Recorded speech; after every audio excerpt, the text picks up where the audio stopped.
NYNU, NYNU, NYNU. New York next up. That's what I'm bringing to y'all. The new New York, you feel me?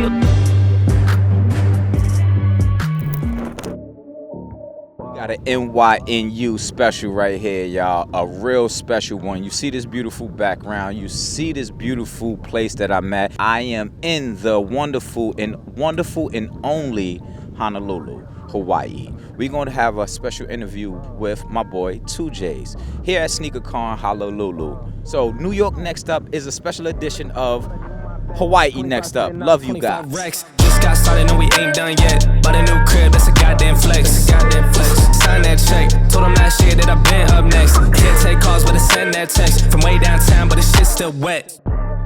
That's a guarantee. King of the city, man, they knowing that it's me. Hey, damn, you're still doing it with ease, cause it ain't that hard when I'm talking about me. When are you coming back to New York City, Jay? What would you have for the NYC?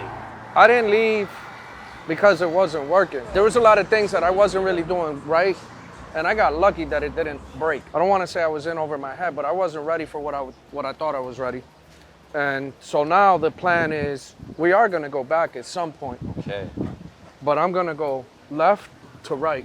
And left. Because for me to be able to do what I want to do, I'm going to need more than what I had. Understood. And the only way to have more than what I had is to build the relationships and the network. So the relationship with American Eagle's forever good, bro. Oh, wow. I like to hear that, by the way. I just love to hear that. We never stopped working with each other. Okay. Like, we're no longer partners, but we're always friends. I still talk to the family a lot. There's still projects that behind the scenes are, curated, like connected. Still making stuff happen. Like there's still plays being ran. Cool. The reason why I asked that, because that was one of the biggest, like when I met you, you was in New York City and you was making so much noise with that Urban Necessity and American Eagle thing that, like when you did that, like you. Well, it revolutionized the way that sneaker retail is done, right? And yes, it did.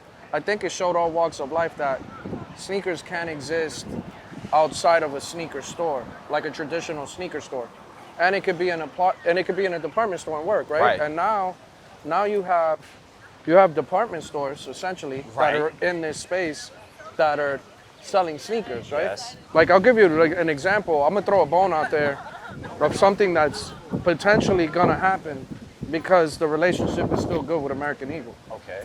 They put me in the room with the people that I'm talking to open something in South Africa.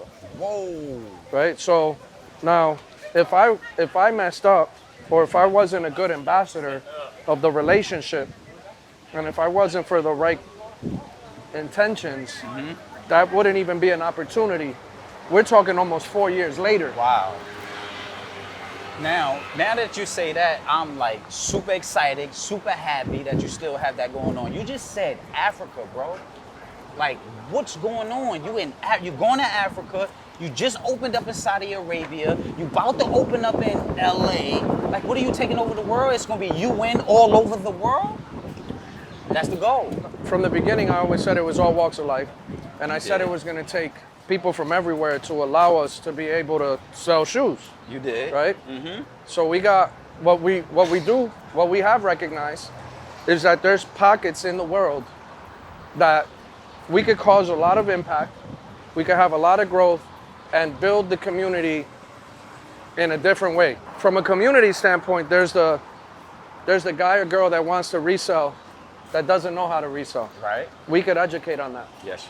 From a consumer standpoint, there's a lot of people that are in this space right now that like have an interest but don't know what's going on. All right, now. And they don't feel comfortable walking into any old store that sells sneakers. Like the entire way through, as I've been building my brand, there's moments where I have clients that are like, yo, this is cool and all, but am I safe where you're at? Right? And that's why there's been this constant evolution, because it's not about putting money in my pocket. It's about building structure and showing what could work, what could happen, and how far you could take it if you have the right systems and the right people in place and the right work ethic. Very true, because you speak about structure a whole lot. You speak on like how can I say this? Like this is why I say you're a trendsetter. Because what you're doing for the sneaker community, it ain't been done before. Or it starts with you. Like literally it starts with you.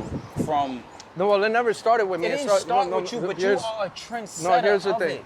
It. It started with an idea and a question, and then suggestions and beliefs that multiple people within this space have had.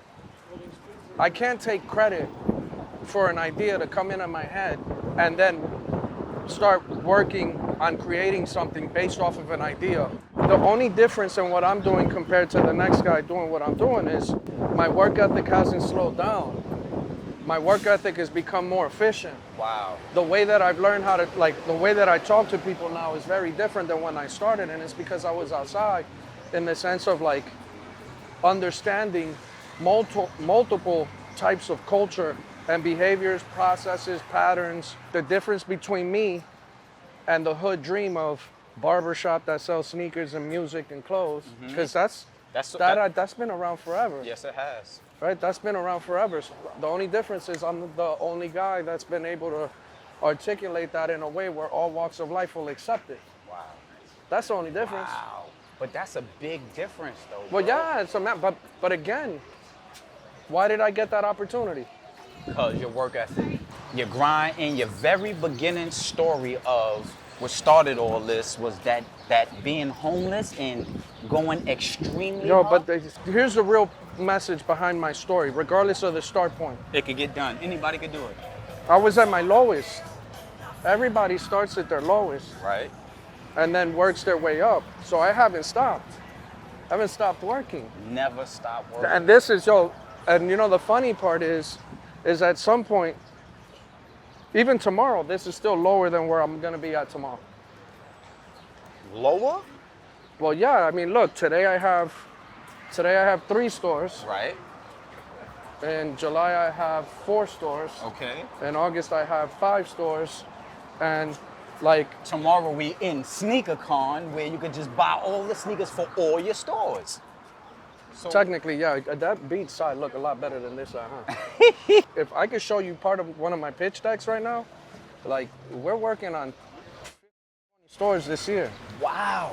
And everybody, this is Carlos. He's the man. He's the man with the fucking plan. Excuse me for cursing. But no, he is the man with the plan. 10 stores. So look, I'm gonna just show you some, and I'm showing you this only to show you anything that says in LOI means that a letter of intent has been signed, meaning that I've already had the conversations and we're saying, yeah, we're gonna put one in there. Wow. And we're working on doing that. So that's just this year. So there's a big push in this year. And this isn't in places that you were used to seeing sneaker stores either. Because I'm not trying to go after the same people as most. All right. And then this is next year. We're working. We understand the value of $1 now more than ever. We understand the value of building credit and working off of credit. And we've built a name that the community trusts. That's what I want. Have I had a couple disconnects throughout, not to cut you off, a couple disconnects here and there where there's been miscommunication or misrepresentation? That's sure, business, but that's business, period. but no one's owed. Right. No one's owed a dime. Right. Here, look, I'm not. Your name is wonderful in the sneaker community. So here, let me show you another one because I don't these are actual documents with stuff that's going out to the world. So here's an example. This is a little old, right? Right. But that says what? 100K. No, bro, you missing a lot of zeros. Hold on. Come on. So that number is actually off by about 50 plus mil, right? So since 2014, this is really old, right? But the numbers. We're Yeah. talking the numbers, y'all. So It says right. the numbers on this right here. So at this point, I've sold over $150 million worth of stuff in this space, right? Okay. I've had almost 250,000 customers at this point. I've had What was over, that number though that you was just showing me right there? That's what I'm trying to tell. Sales. But- Sales. Whoa. Right? I've done over 250,000 transactions. Is that normal? If you work like this, it's very normal. Understood. I feel like I ain't sold enough. Okay, I'm glad. Now I'm glad. Like the growth from coming out the hood store, the hood mall, right, to where you going all over the world. Right now, the stage you at right now in your business, You're more on the business side of things, Right. aren't you? Well, yeah, I'm no longer like the guy micromanaging and working inside the store Okay. all day. That's over. That's And it's Carlos' not- job a little bit. No. It's not that I don't want to do it. That's the part that I enjoy the most. But the reality of it is if I just do it because I'm having fun, I'm not building a business. That's very selfish. It got to make sense, basically. The conversations I'm having are much more impactful conversations because I've gotten to the point where there's so much trust in the team Okay. and there's been so many interactions with intricate people behind the brand. We could have these conversations and then build processes and procedures and game plans to then have a store in Saudi Arabia. But it's like, or multiple stores in Saudi Arabia because we're already working on the second one. Wow. Multiple stores in South Africa, multiple stores in the United States, right? Like, I do want to have at least one everywhere. How else am I going to see the world? It's got to be through sneakers. Understood. That's why I say, bro, you are an amazing trendsetter because in the sneaker world, other than super corporations and companies that's the world is known of, no one did it like you, bro. No one. Can you name anybody? We wouldn't want you to anyway. And this is my little platform and you're the biggest thing on my platform right now. And I appreciate you and everything that you do, bro. UN is an amazing brand company. I'm just getting started. Oh, this is what I'm talking about. But are you excited a little bit, though? I lose sleep over it. All right, well, this is what Every I want day. to ask you questions about. Okay. Your creativity level grows more because you have more time to think from being on the business side of things. It doesn't. Negative. It doesn't? It's easier to be more creative when you have been around in the space for long enough that your ideas that you're scared of saying out loud get accepted. Okay. I've been fortunate enough that over the years have enough people that could take my ideas and then show proof of concept with it, Okay. right? There's people that are coming up with better ideas than me, like they don't have the tools or the support, so their ideas aren't coming out. Okay. So they're scared to let them out. Okay. You see what I'm Okay. saying? I'm not Understood. scared. Understood. I'm not scared no more to walk into a room and open my mouth and say something as far as a suggestion, an execution, a game plan, like a imagery, ideas, because I've done this for so long that now when you look at my resume and I say, yo, we need to open a store in Saudi Arabia in a city that no one's heard of because it's gonna work, and then it works. Like, if I would have said this 7 years ago, I'm like, yo, I need to open a store in Saudi, what would you have told me? You crazy. Right, But you did it though. right, but So I that's- wouldn't have been able to do this 7 Without years your team. ago. Without the team. It's always the team. Understood. It's never about you. Understood. Well, on that note, right, tell anybody that's watching this right now, man, if they got dreams or whatever they want to do in any field, any industry, that they can do it because you tell me about myself every day, bro. And I love your words. Your words are of wisdom from the heart and it's the truth. I've had a lot of love and appreciation for you as a person from the second I met you, right? Absolutely. I don't have time. Every second that I spend invested into somebody or something takes away from something else that could help me get to The next level. legacy, to generational, Understood. right? I've invested a lot of time in interacting with you because I see something that you don't even see in yourself, Understood. right? Thank you. And you're one of the good ones, and you're one of the ones that I've wanted to see win from day one, Appreciate right? you. On And that. for me, I think it's beautiful that you're getting out of your comfort zone, jumping on planes to be on the other side of the world, just to come in and maybe get what you need. Not definitely get what you need. Facts. Maybe you get what you need, right? And so I know what that sacrifice feels like, going somewhere with really no expectation of anything possibly coming back and going into your pocket. And I know what it's like to be hungry, to risk, and I know what the reward could be, right? So there's nothing but love, kid. It's always been nothing but love. Appreciate you, bro. See y'all tomorrow at Sneaker Kizon with my boy TWOJS, Carlos, and the whole UN team. Joni, Boss Lady, shout out to you. New York next up. We out here in Hawaii, Honolulu. Salute, 2Js. This is the biggest episode we gonna have, y'all. NYNU, New York next up.